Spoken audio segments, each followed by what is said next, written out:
الإنسان بيمر عليه أوقات حلوة كتير، وكمان بيمر بأوقات مش حلوة، وعندنا ذكريات كتير حلوة لما بنفتكرها بنحس بسعادة وحنين للماضي، وكمان ذكريات مؤلمة لما بنفتكرها بنحس بألمها وكأنها لسه حاصلة حالا. طب تفتكر ده بيحصل ليه؟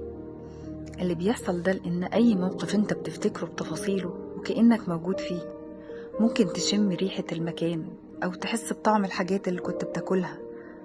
ده معناه انك سايب جزء منك هناك.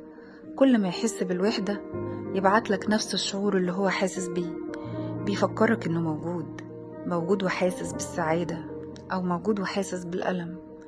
ولأن أنسب وقت تعيش فيه هو الحاضر، ولأن الماضي انتهى والمستقبل لسه مجاش. وعشان تعيش الحاضر فعلا مطلوب منك تكون حاسس بكل دقيقة، كل دقيقة بتعيشها في الحاضر بكامل وعيك. وده بيخليك عايش فعلا كل لحظة، مش موجود بجسد من غير وعي. مطلوب منك تجمع أجزائك الموجودة في الماضي. نعمل ده ازاي؟